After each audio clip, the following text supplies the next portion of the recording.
Thank you. For those unfamiliar, CARP Saskatchewan is part of Canada's largest advocacy organization for older adults. We have over 325,000 members across the country.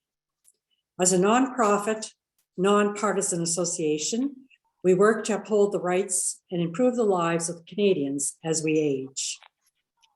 While we advocate on many different issues, CARP Saskatchewan's priorities are to establish an independent seniors advocate in the province, to have the Saskatchewan government cover the cost of high-dose flu, pneumonia, and shingles vaccines, and to work for long-term care and home care reform.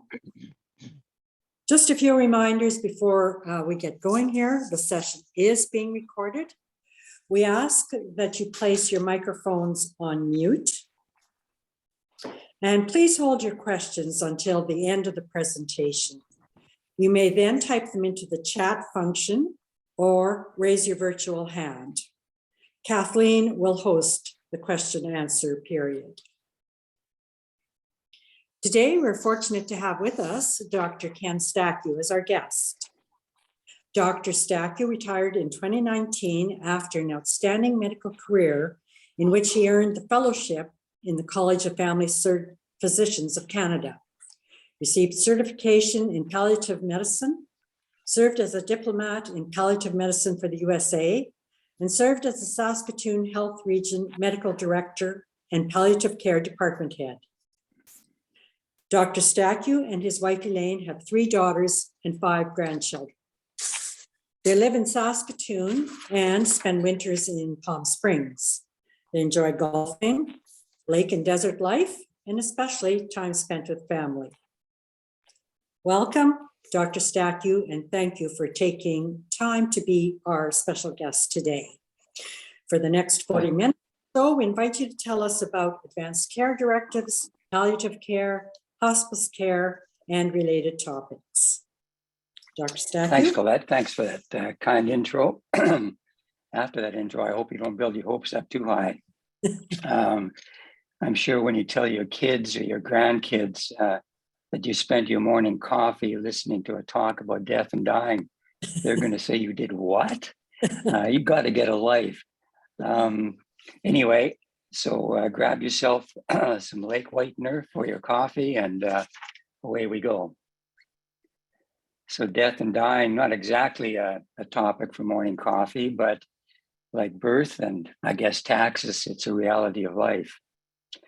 All of us have experienced the death of a loved one. Those memories certainly are sad, but hopefully a good sad memory surrounding the death. Unfortunately, bad death memories are also occur, and those can linger for a long time, sometimes forever.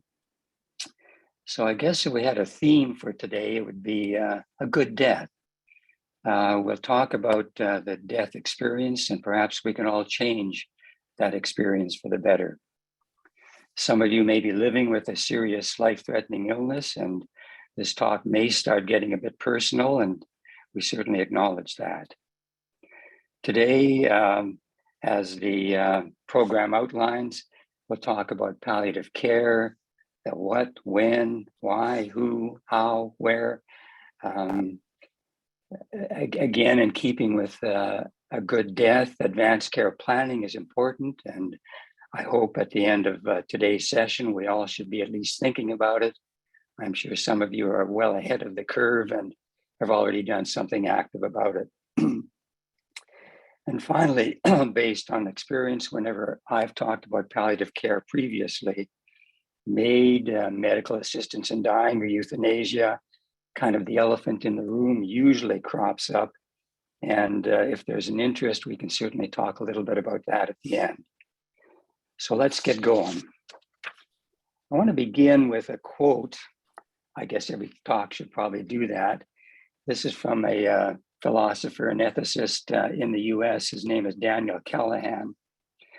And he said, a medicine that embodies an acceptance of death would represent a great change in the common conception and might set the stage for viewing the care of dying people not as an afterthought when all else has failed, but one of the ends of medicine. The goal of a peaceful death should be as much a part of the purpose of medicine as the promotion of good health. And I think that kind of sets the stage for what we want to talk about today. So what is palliative care? Well, it's an approach to care which focuses on comfort and the quality of living, and of course, dying, and those affected by a life-limiting or life-threatening illness. All patients with a progressive, incurable disease could benefit from palliative care. We'll talk a little bit more about some of those issues later. It certainly applies to all ages. And in many centers, actually, there's actually a prenatal palliative care, which is a bit of an offshoot and a specialized area. And it does constitute active care guided by the wishes of the patient, the person, and the family. So when is it appropriate? Well, it really is appropriate at any stage of the illness. We're often asked to be involved rather early in a pain and symptom management capacity. We walk alongside of people as they have treatment, for example, cancer. If the treatment is successful, we'll back out of the picture gladly. But if the fork in the road becomes apparent and death may be a possibility, then we can kind of increase our involvement. I mentioned it's an act of care. It provides attention to the control of pain and other symptoms, but it's also supporting emotional and spiritual and cultural needs, all the while trying to maximize functional status. And this isn't a one pony show. It's not a one person show. It can only be accomplished really nicely through a team approach.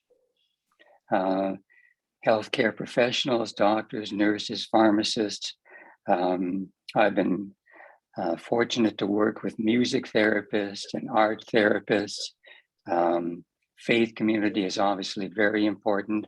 Just as a little offshoot, I just want to mention one of our artists had grandchildren draw little pictures on ceiling tiles, and then we placed the tiles in our palliative care unit in the ceiling so that grandma, grandpa, mom, dad, when they're lying in bed, can kind of see the tile.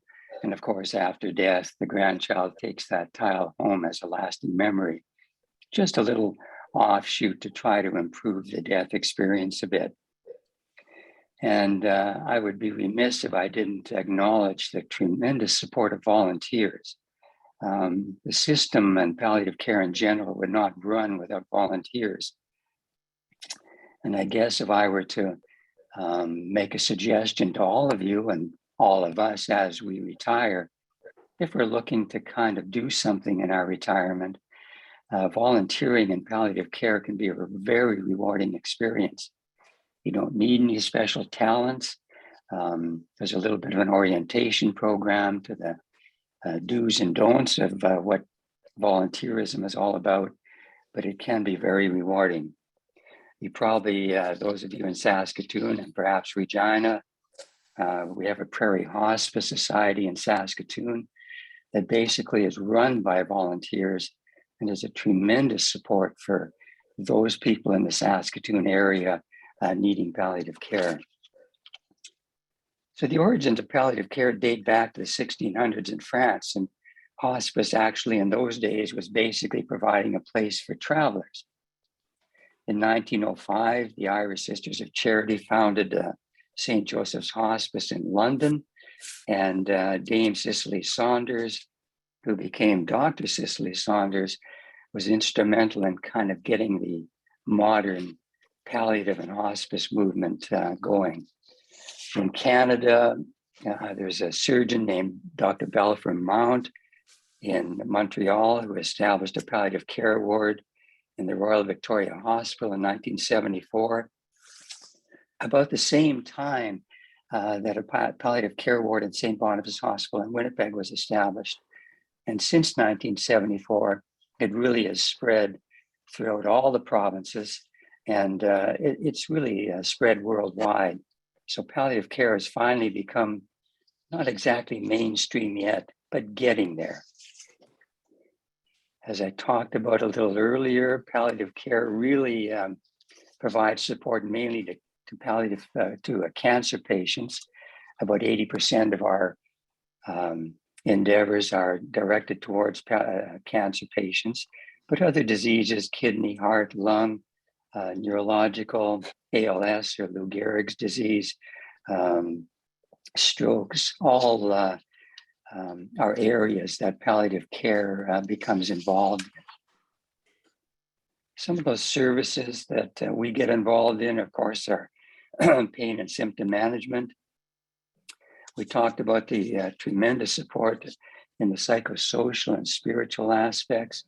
We have social workers involved in our care, and a lot of the clergy have made a special effort to take an active role in being available really 24 hours a day to provide their support. Also, following death, bereavement becomes a significant area of involvement that unfortunately is a bit lacking.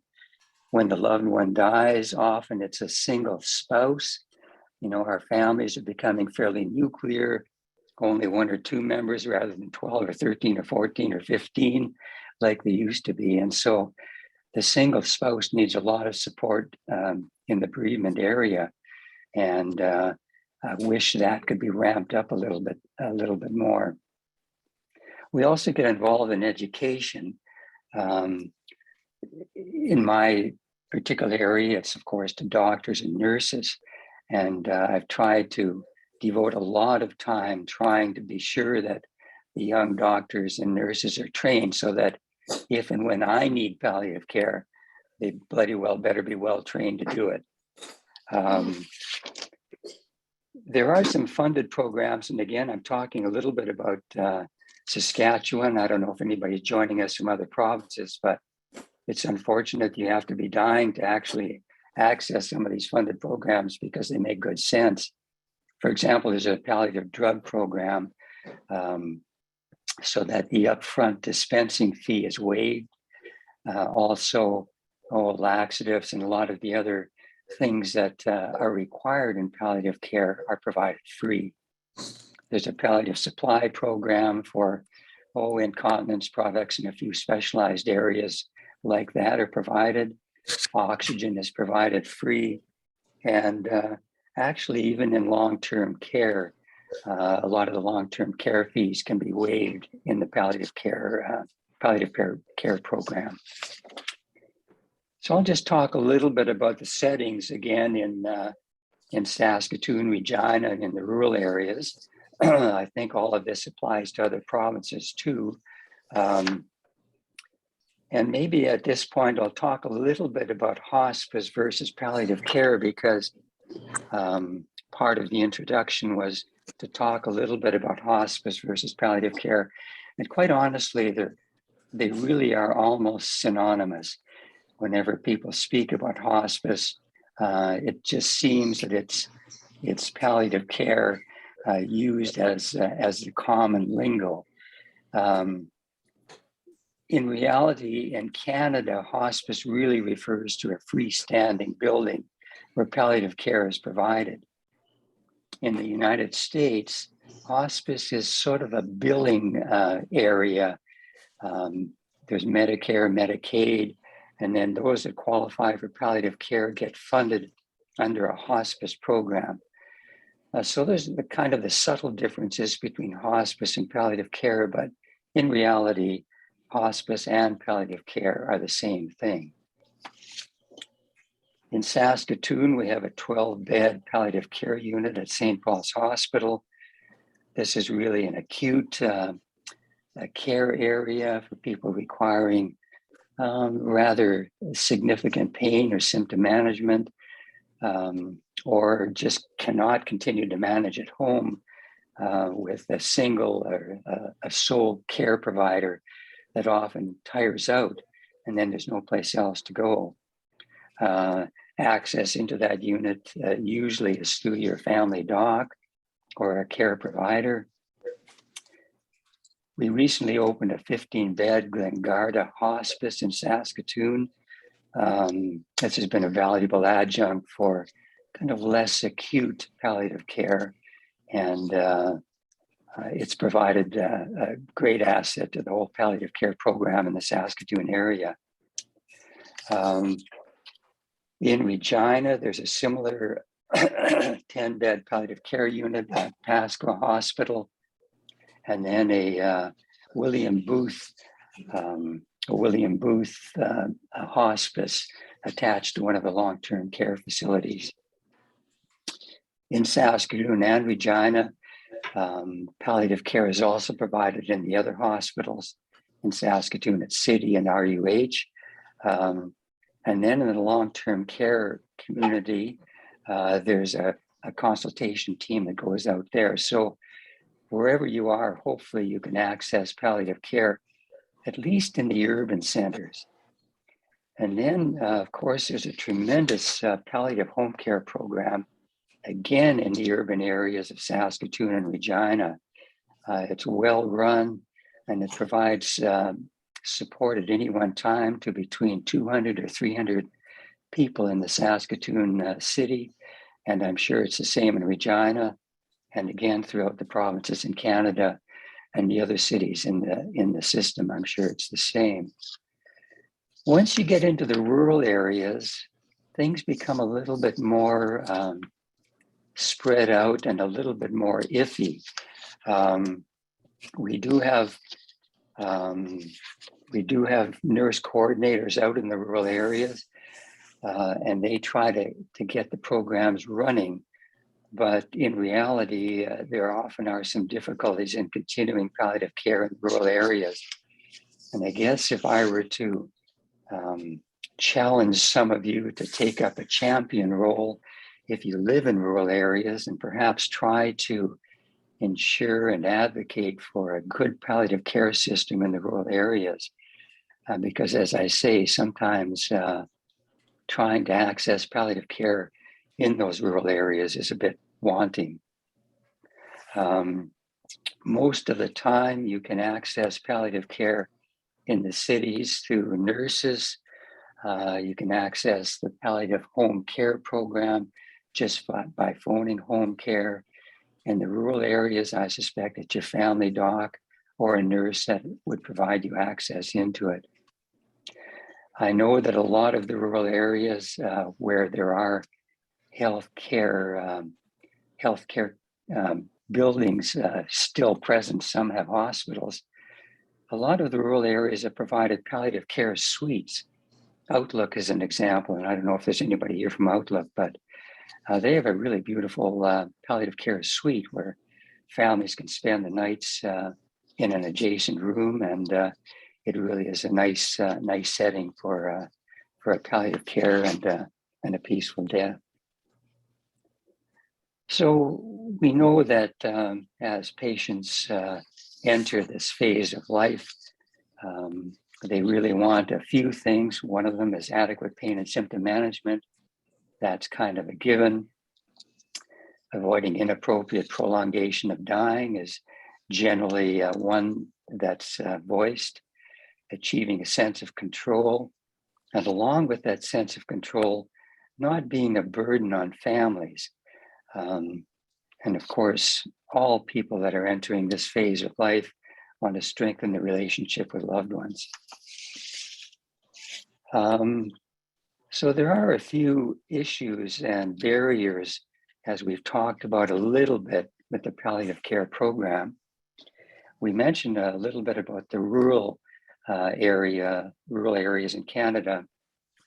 30% of Canadians live in rural Canada, so it's a minority, but 95% of Canada geographically is made up of rural areas. And I tried to emphasize the provision for palliative care out in the rural areas is certainly lacking in many areas.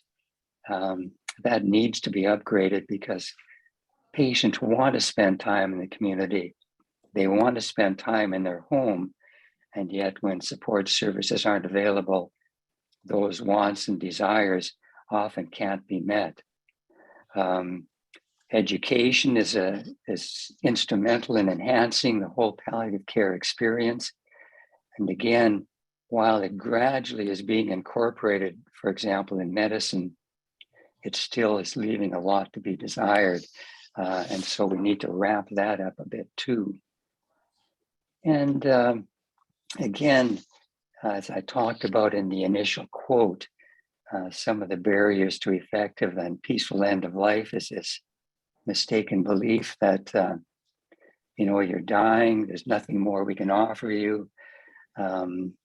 Many patients have complained to me that when they go in to see doctors, I'm not singling out oncologists, but sometimes it happens there. We're sorry, there's nothing more we can do for you. Well, that shouldn't happen, because there are a lot of things that we can continue to do. Maybe active acute care isn't part of the program, but there should be Cut off more what to Germany? an acknowledgement of what can be done. So that is kind of a summary of the whole palliative care program. And I hope that as palliative care kind of gains momentum across the country, that we can ensure more and more patients the kind of deaths that patients and families. I need to be sure that we include families, because they're part of the whole process. So I don't know how long that's taken, but I'm going to move on to talk a little bit about advanced care planning, because this, again, is part of ensuring a peaceful and a death that perhaps we all would like at the end. So advanced care planning is the type of planning that we all should be thinking about, as I'm sure some of you are way ahead of the curve and have already actively documented some of your wishes and desires. Active care planning really kicks in at a time when you can no longer voice your hopes and desires for what you want provided as a patient. It basically is something that can apply at any age. And I think it really is important to stress that 13-letter word that we all tend to forget about at times, communication. Because whatever you choose, whatever you want provided to you needs to be communicated to somebody. And I'll get into that a little bit as we go through this advanced care planning.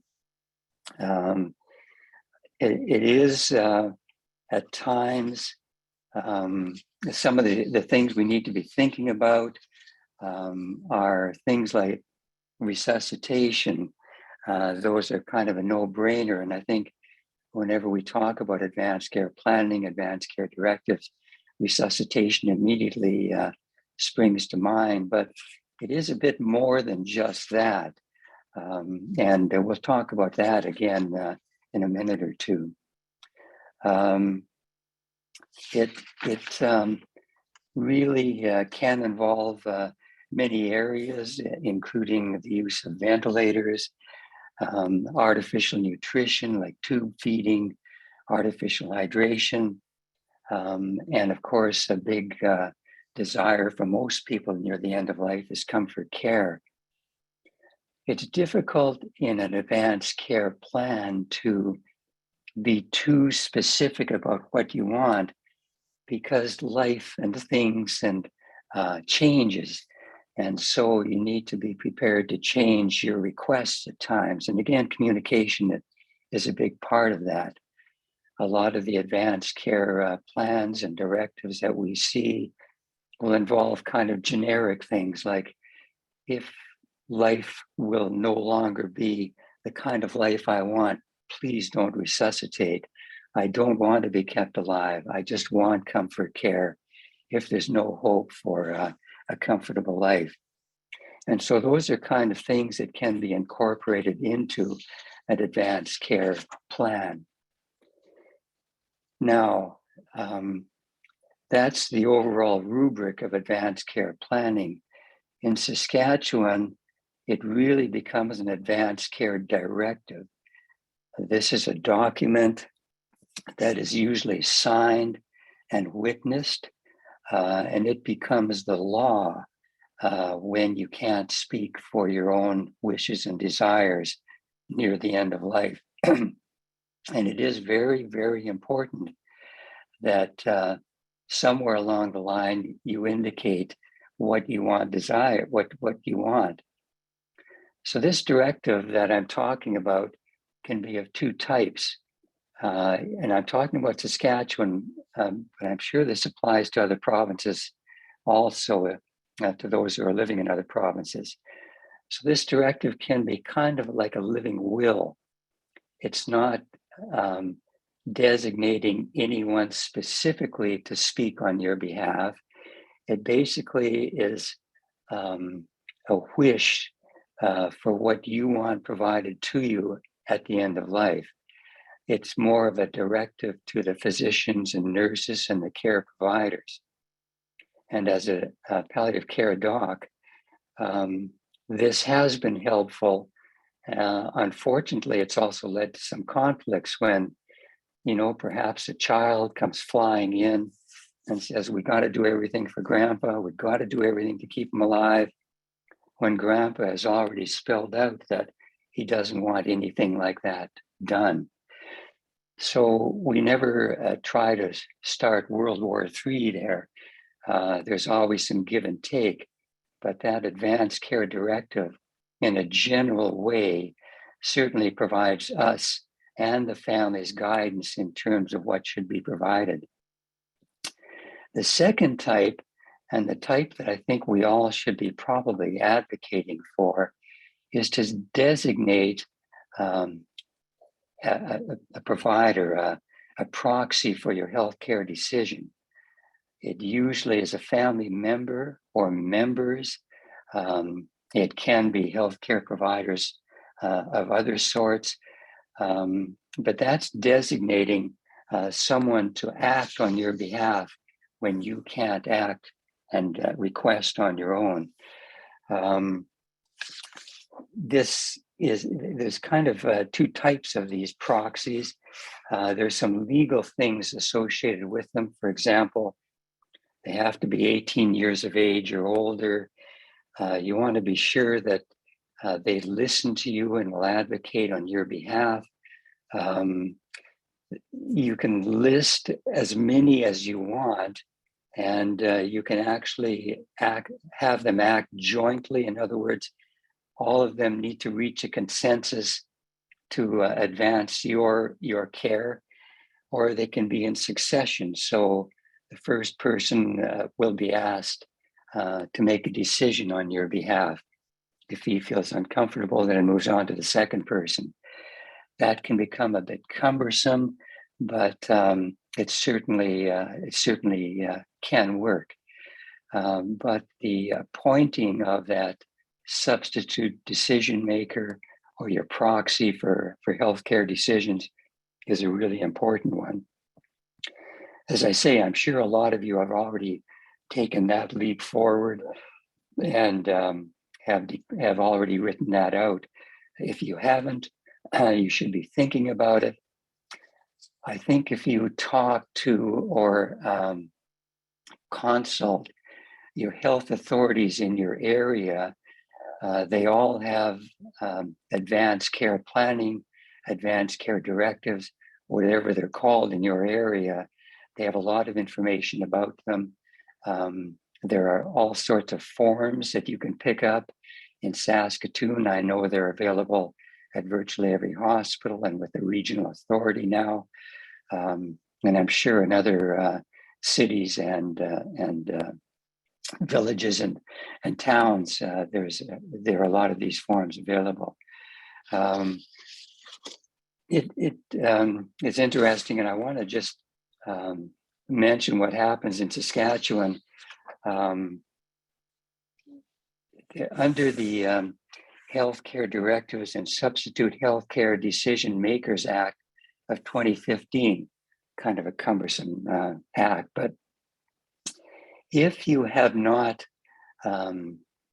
prepared a directive, signed, sealed, and delivered, either this sort of healthcare directive indicating what you want done, or designating an advanced a proxy for your healthcare decisions.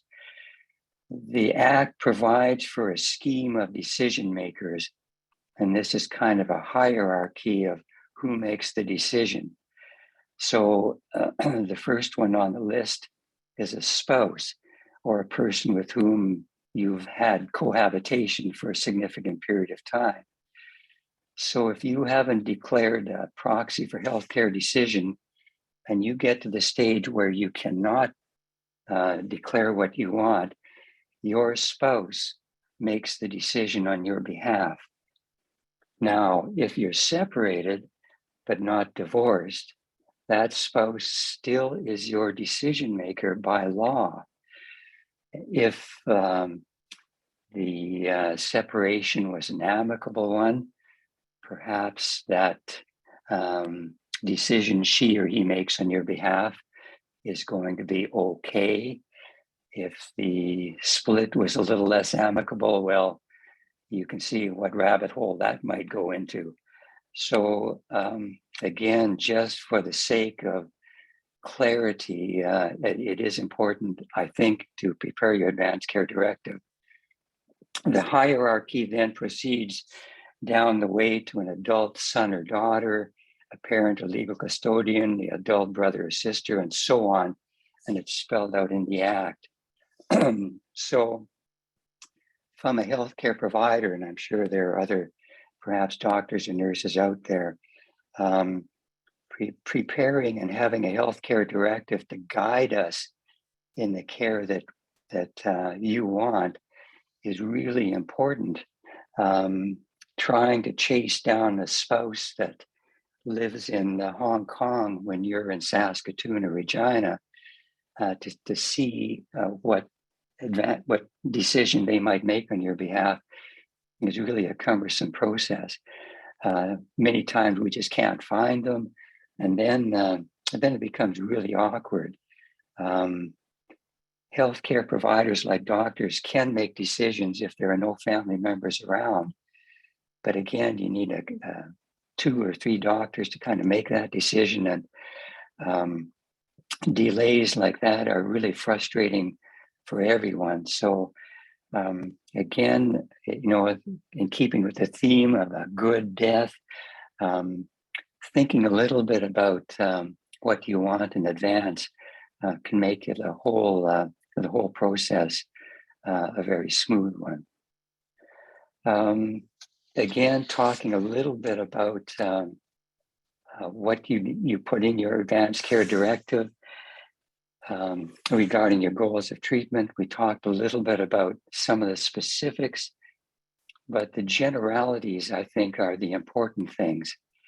You can communicate with your healthcare proxy some of the specific things, but most of the time they might get a bit medical.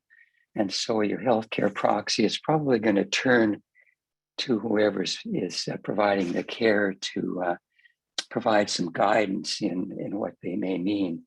For example, you might say, I do not want antibiotics. Well, if you have a simple bladder infection as you're dying, that can be very uncomfortable.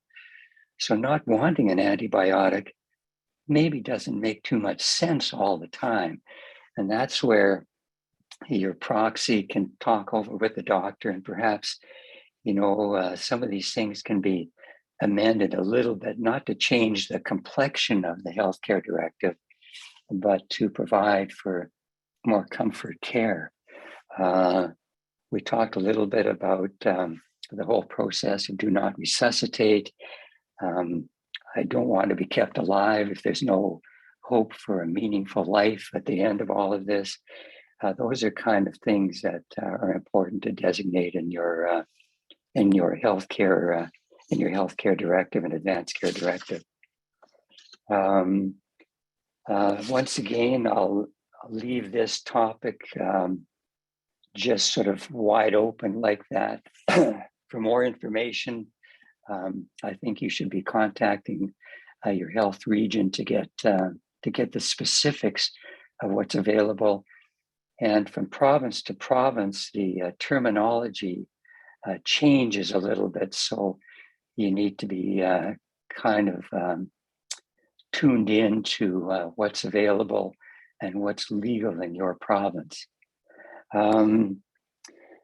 So I think that kind of covers, in essence, a lot of the things that that I wanted to talk about in palliative care, in healthcare directives, advanced care planning, trying to promote this whole concept of a peaceful death, and a death that that people want for themselves, along with their families.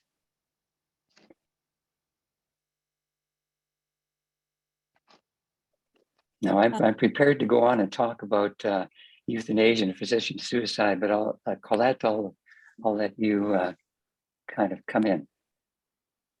Well, thank you. I am going to ask Kathleen here to deal with the question answer period, or whatever way this needs to happen next, I guess. Kathleen? Okay, what I'd like to do now is, if you have any questions, first of all, please use the chat function and type your question in there. And given the amount of time we have, we hope to get to your questions. So you have a bit of an echo going on. Turn off one of the volumes on one of yours. Okay. Okay, I am going to. So while we're waiting for questions, do you want me just to touch a little bit about euthanasia, physician-assisted suicide, medical assistance in dying? There may be questions associated with that, and I can touch on that in the next few minutes. Okay, if you would, please. Okay, I'll do that. So again, the whole topic of death and dying is an uncomfortable one sometimes to talk about, but whenever I've talked about palliative care before, this elephant in the room, medical assistance in dying, is on everybody's mind a little bit, and perhaps I'll just clarify a few issues. So it became law in Canada in 2016. And I will tell you that the most recent statistic that I was able to glean was from 2020. I don't have 2021 yet. 7,500 people in Canada died with euthanasia, medical assistance in dying. That's in 7,500. That was in 2020. That was about a 50% rise from 2019. And I suspect in 2021, there may be, again, a significant jump forward. The law was amended in 2021, and I'll just touch on some of the subtle changes that occurred in 2021. Just to clarify what euthanasia and medical assistance in dying is, it's the deliberate causing death, but the intent is, of course, the primary act of ending a person's life is taken with empathy and compassion, and of course, patients have to sign and agree to it before it can be done. There's also assisted suicide, which is legal in Canada. So giving prescriptions to persons, which they take at the end of life, often with the help of a family member.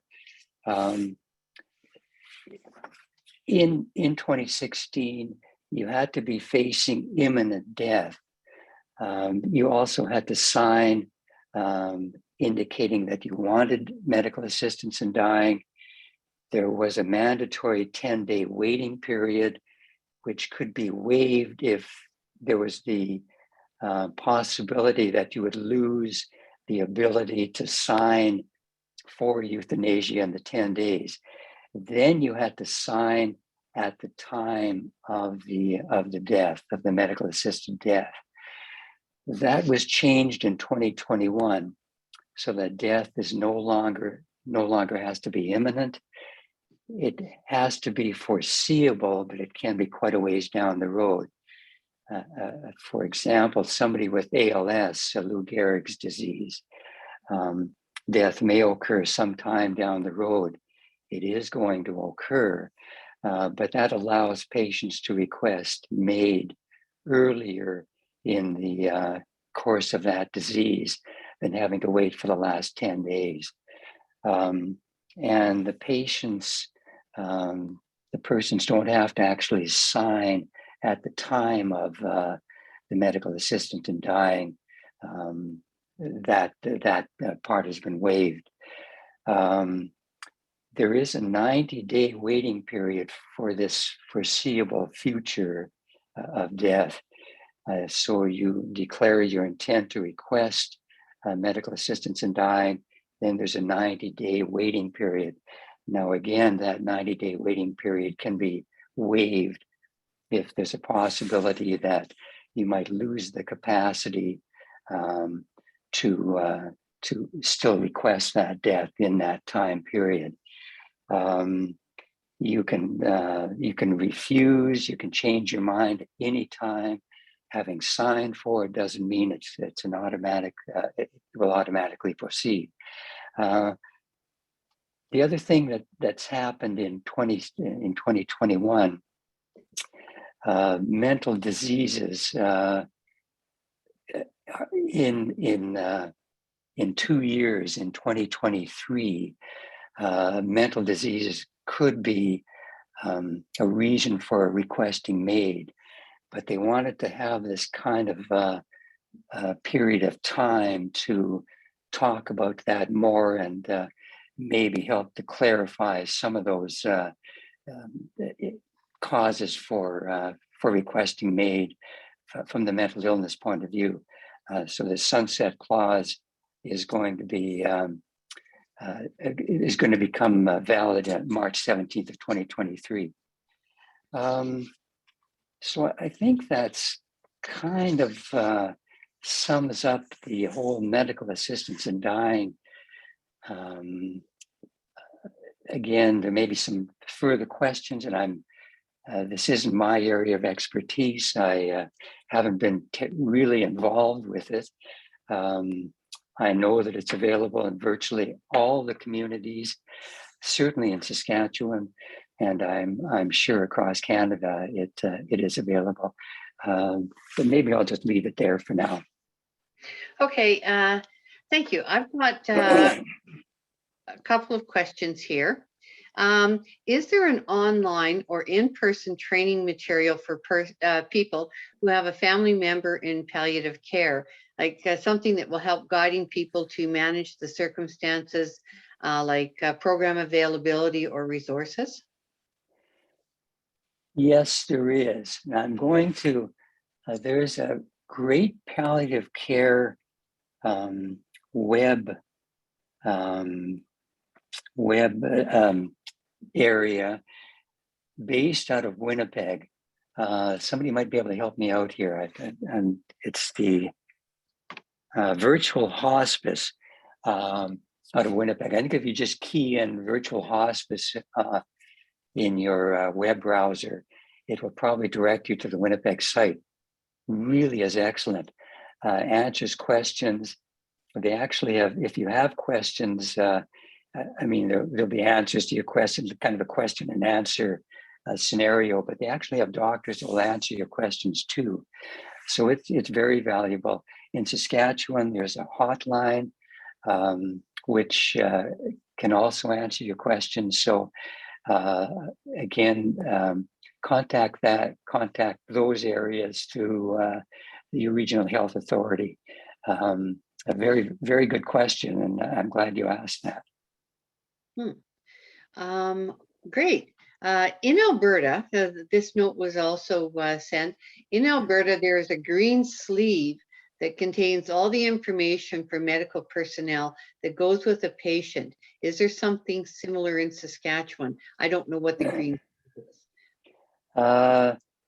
Well, again, this pertains a little bit to well, a few issues. Number one, the advanced care plan. You got to be sure that advanced care plan gets into the right hands, gets into your caregivers, your family doctor's hands, into your family members' hands, into your proxy for healthcare decision. I think that's part of this green sleeve issue. The other thing is that, of course, if there's an in-home death, you don't want sort of ambulances and everybody rushing in there, so that there's got to be a note left somewhere to advise ambulances not to do the heroic things if this was an expected death. I'm not sure all of the significance of the green sleeve area in Alberta, but these are some of the things that happen in Saskatchewan in terms of signifying your advanced care plan, your advanced care directive, and an in-home death so that inappropriate trips to hospitals don't occur. Yeah, actually, that was my question, doctor. My mom had it she was in Alberta, and it was the reason they call it a green sleeve, it's in a green folder. Good. And it sat on top of her refrigerator. And it was the first thing that medical personnel would look for. It had all of her medications in it. It had her contact personnel. It had everything there. And the directive was always kept up to place. And this is a requirement, I believe, for anybody that's in long-term care there. And it just clarifies, and resolves a lot of issues about who to contact, etc. So I just wondered if Saskatchewan had something like that, because I think it is a fairly effective program in Alberta. That's perfect. As far as I'm aware, it's not spelled out in a green sleeve kind of scenario, but I know that some of the rural areas have a little bit more been a little bit more advocating that type of scenario on families' behalves than maybe the urban areas. But thanks for that information. It's valuable for everybody to hear. Excellent. Who would you say should have a copy or copies of your healthcare directive? Virtually every family member should have one, especially the ones that are going to be making decisions on your behalf, number one. Number two, your family doc or whatever scenario that involves these days, they should know your wishes, and that should be, a copy should be given to them. Those are two of the obvious ones, I think, that come to mind. Perhaps others have given their healthcare directives to others that I'm missing here, but certainly family members, your healthcare proxy, and your family doc would be the three that would come immediately to mind. Another question here.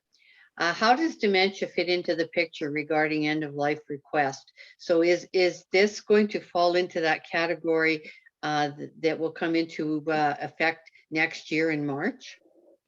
No, it's not going to, not yet. That's an awkward one, and I think will need to be spelled out somewhere along the line. Right now, you can't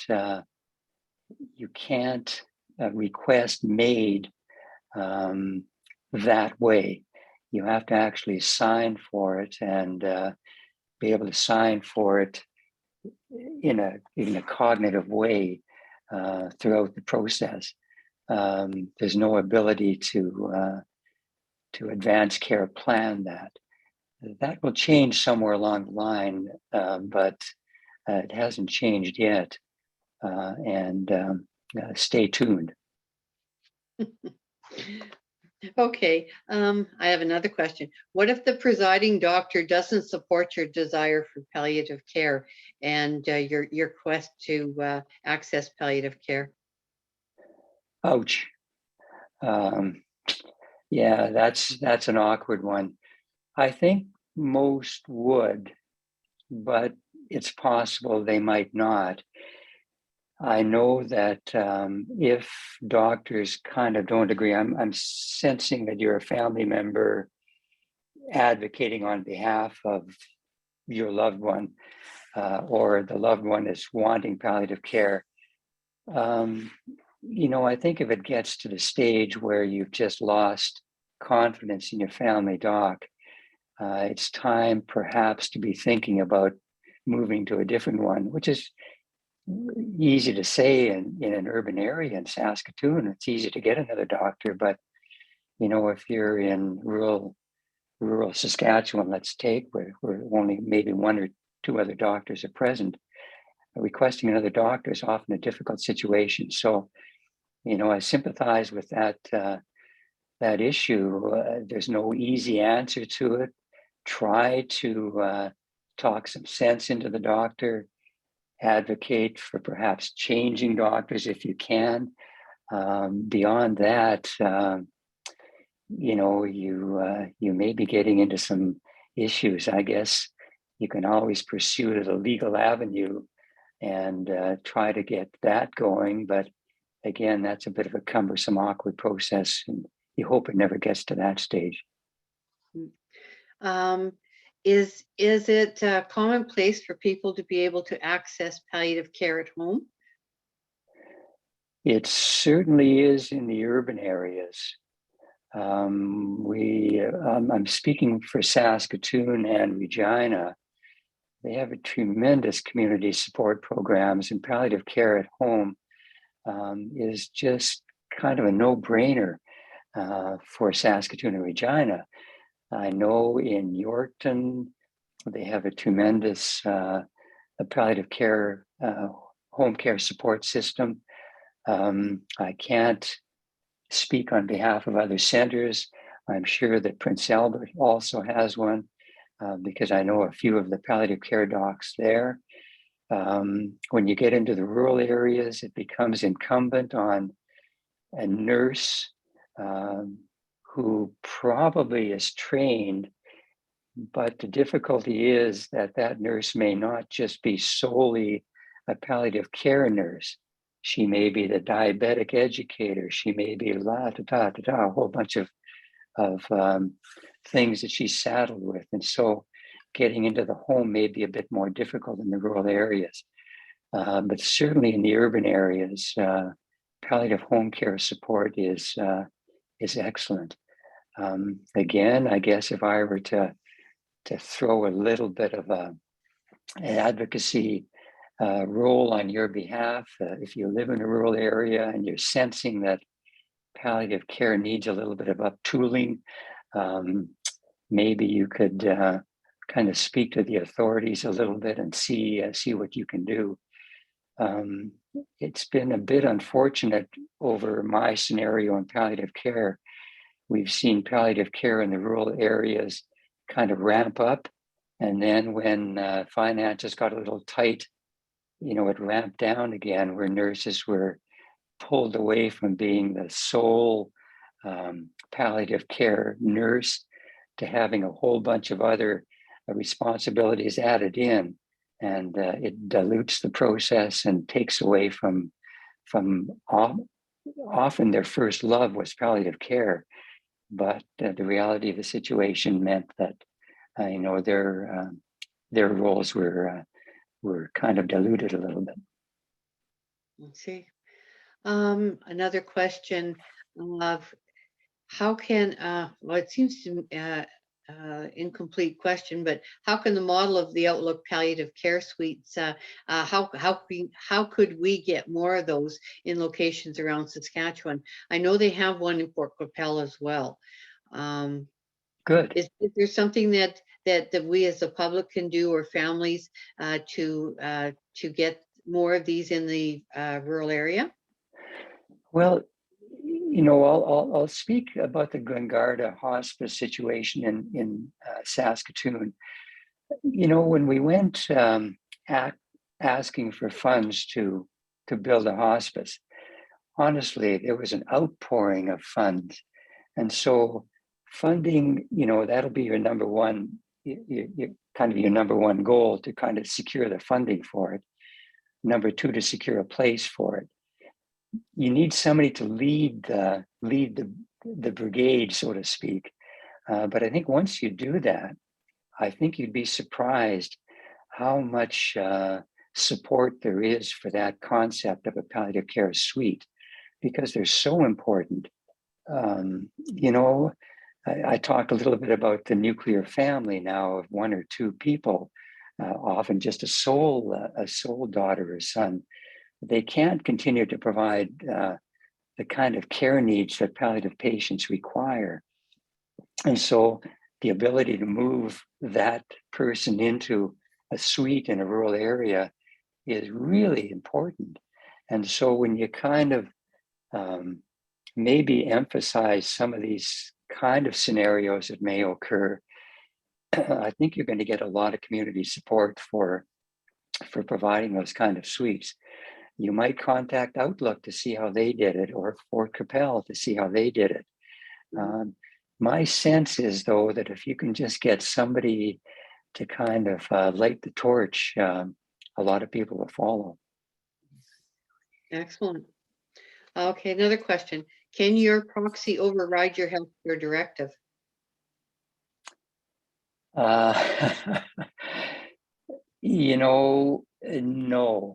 No, they can't. The healthcare directive, if it spells out a do not resuscitate, really can't do that.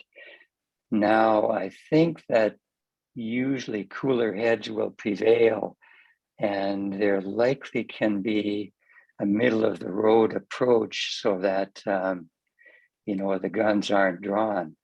But from a legal point of view, and I stand to be corrected if there are lawyers out there, please correct me. But I really think your healthcare directive is the law, and the proxy must act on behalf of your healthcare directive. Could your doctor override, or your healthcare providers override your healthcare directive if they felt that it was inappropriate for your situation? I think if there were perhaps agreement from the family that some intervention from the medical point of view would be appropriate, that may be okay. But quite honestly, the doctor can't override the healthcare directive either. What's stated in the healthcare directive really is the law. Doctors have been sued for resuscitating patients, bringing them back when it was clearly spelled out they didn't want to be resuscitated. So I think, that's probably the most obvious scenario, the resuscitation part of it. There may be other little points that are a little more subtle, but again, most docs have to act on behalf of the healthcare directive. That is the law. Okay. Something that this is my own question, and something I've heard of from a number of different sources, is when your physician, and unfortunately it happens to be in rural most often, where your physician is not familiar with the definition of or what comfort care entails, and so restricts the medications that would actually provide a level of comfort when you're in the last stages of dying. So what are your options if your doctor doesn't want to give you enough medication to deal with the pain, because they have in their mind they're in a there are certain medical prescriptions for how much you could give to a person, and anything over and above that is not normal, so you wouldn't do that, and dangerous to do that. But in a palliative care, it might be very appropriate to give certain levels of medication. How do you deal with that when they simply will not give you adequate medication to deal with the pain associated with dying? You know, that really is a very good question, and not an uncommon scenario that I faced during my career. So number one, you need to call for help, and that help usually will be a nurse. Nurses have an uncanny way, if they have a good rapport with the doctor, to advocate on behalf of the patient and getting the medication they require. The doctors, the palliative care doctors in the urban centers of Saskatoon and Regina for sure, and certainly Prince Albert and perhaps other cities now, are happy to advise doctors on topics to do with medication delivering, side effects, appropriate doses, those sorts of things. And so the nurse can often phone the nurse coordinator on our palliative care unit in Regina or Saskatoon, and then get them to talk to the doctors, who can then phone the doctor in the rural area. So I think the important thing would be to be sure you call for help. Use whoever you have to ask, nurse, doctor, to phone into the urban center if they want some help, and away you go. If you're lucky in your community, you might have a palliative care nurse coordinator who could certainly act on your behalf. A lot of the doctors rely on them for advice when it comes to, I'll give Yorkton and the surrounding Yorkton area, Kenora, Kamsack as an example. They have great palliative care coordinators there. And I know the doctors really rely on them, on these nurse coordinators, for advice. And those nurse coordinators have access into the doctors in the urban areas for further advice should it fail. So again, that's about the only thing I can recommend is call for help. Keep on calling for help until, it's like driving the nail in. You keep on hammering it till it finally sinks in somewhere, and hopefully the issues will be resolved. Excellent. Well, I think we're going to wrap things up there. We're at the top of the hour. I want to thank you very much, Dr. Stacku. Your insight into how all of this works and how best to access end of life will definitely help us make better informed decisions for ourselves and for our loved ones, of course. We're extremely grateful for the time that you've taken today to be here with us. So thank you very much for that. Okay, to close things out today, if you're passionate about older adult issues and if you'd like to share your talent and energy to better our community, and if you're looking for camaraderie and fun, we invite you to join us here at CARP. It does not matter where in Saskatchewan you live. If you're open to doing virtual meetings, then come on board. Drop us an email to sk@carp.ca, and we'll be happy to get in touch to talk to you about how you can get involved. Be sure to watch our Facebook page and newsletters for details about our next Coffee with CARP in April. Coffee with CARP is sponsored by Zoomer Wireless with basic cell phone plans starting at just $16.20 a month. For more information, their website is zoomerwireless.ca. I want to thank everyone for joining us today. Have a wonderful week. Take care till we chat again. Be well, be happy, and stay safe. And again, thank you. Bye now. Bye.